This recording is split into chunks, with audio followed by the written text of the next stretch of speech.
Yes. I got four fake crabs. I got four fake crabs. All right, good morning, kindergarten. Good morning, Mr. Smith. I just woke up. I still have my pajamas on. What about you all? I like your love hats. them.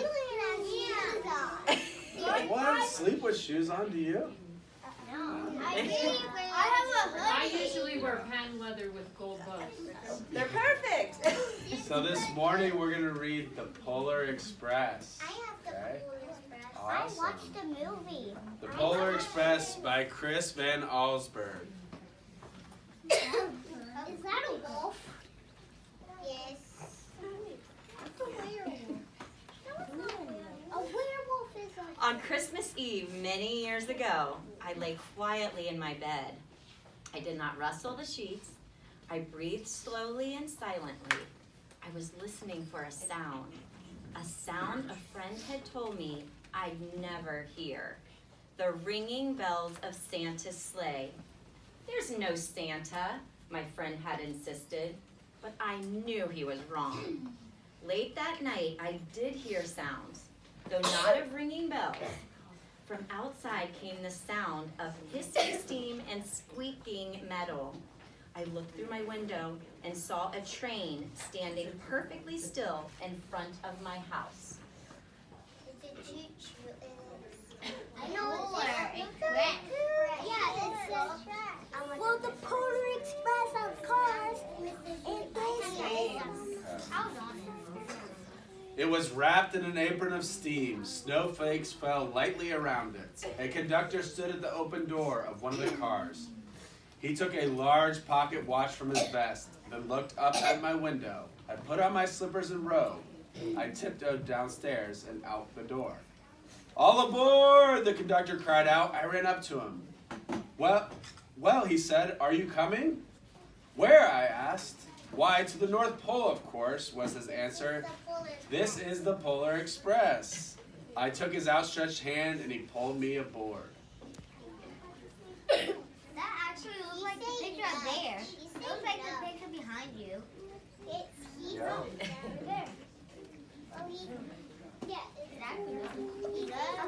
The train was filled with other children, all in their pajamas and nightgowns. We sang Christmas carols and ate candies with nougat centers as white as snow. We drank hot cocoa as thick and rich as melted chocolate bars. Outside, the lights of towns and villages flickered in the distance as the Polar Express raced northward. Well, hot chocolate. Mm-hmm. Oh, they can make it. Okay, we'll do questions at the end. How about that? Okay, you can hold on to your question till the very end. Soon there were no more lights to be seen. We traveled through the cold, dark forest where lean wolves roamed and white-tailed rabbits hid from our train as it thundered through the quiet wilderness. Ooh, those wolves. Can everybody see them? Yeah. That was not. It was me. Yep. Yeah, We climbed mountains so high it seemed as if we would scrape the moon. But the Polar Express never slowed down. Faster and faster we ran along, rolling over peaks through valleys like a car on a roller coaster. I see it. It's really small. Way up there. It's a train. There isn't no train. The mountains turned into hills, the hills to snow-covered plains. We crossed a barren desert of ice, the great polar ice cap. Lights appeared in the distance. They looked like the lights of a strange ocean liner sailing on a frozen sea. There, said the conductor, is the North Pole. Look out in the distance. Oh, there's a tiny village. I see it. I see it. Maybe that tiny village is the North Pole. I don't know. No, that's tiny. The North Pole. Find out. It was a huge city standing alone at the top of the world, filled with factories where every Christmas toy was made. At first we saw no elves. They're gathering at the center of the city, the conductor told us. That is where Santa will give the first gift of Christmas. Who receives the first gift? We all asked. The conductor answered, he will choose one of you. Guys, of us. Mm. That little village is in the picture. The little village is where the elves. That's during the Look, shouted one of the children, the elves! Outside we saw hundreds of elves. As our train drew closer to the center of the North Pole, we slowed to a crawl. So crowded were the streets with Santa's helpers. When the Polar Express could go no further, we stopped and the conductor led us outside. Look at all those elves. Oh wow, that's the red stuff. There's like 100. These are thousands. A lot of elves.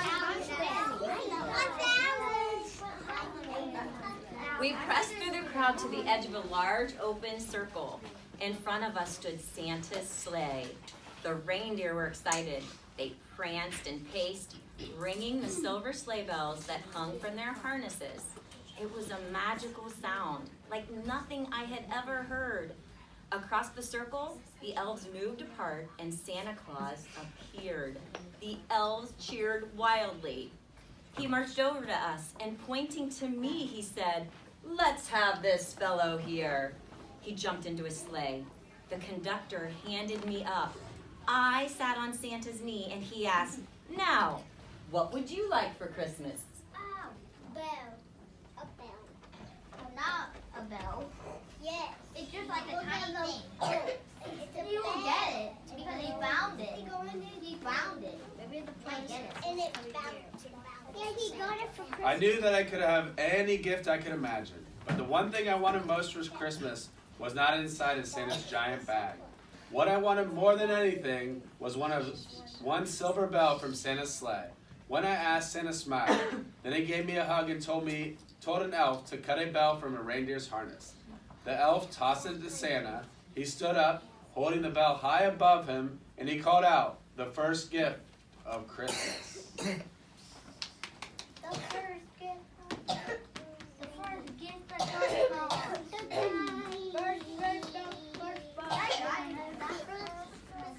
A clock struck midnight as the elves roared their approval. Santa handed the bell to me, and I put it in my bathrobe pocket. The conductor helped me down from the sleigh. Santa shouted out the reindeers' names and cracked his whip. His team charged forward and climbed into the air. Santa circled once above us, then disappeared in the cold, dark polar sky. Polar sky. He's going to get the bell when he opens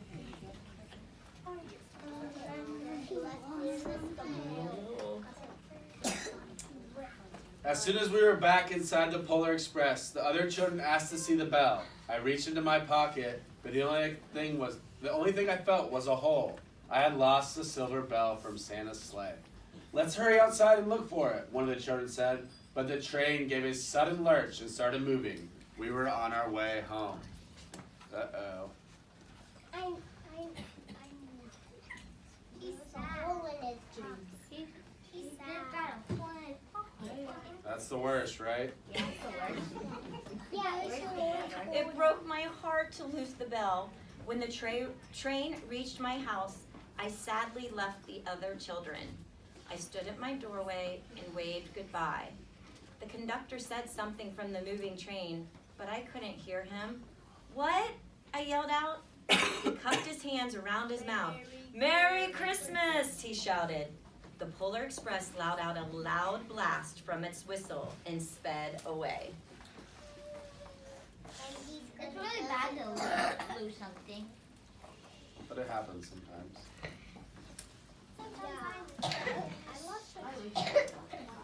On Christmas morning, my little sister Sarah and I opened our presents.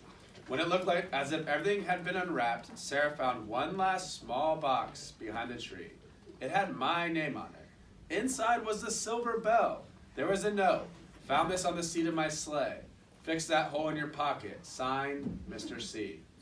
I shook the bell. It made the most beautiful sound my sister had ever heard. But my mother said, "Oh, that's too bad." "Yes," said my father, "it's broken." When I'd shaken the bell, my parents had not heard a sound. What happened to his pocket? think there was a hole in it. How to get the hole? It got it from the edge of his head. You have to believe in Santa. The ring gift. At one time, most of my friends could hear the bell, but as years passed, it fell silent for all of them. Even Sarah found one Christmas that she could no longer hear its sweet sound. Though I've grown old, the bell still rings for me, as it does for all who truly believe. And Santa.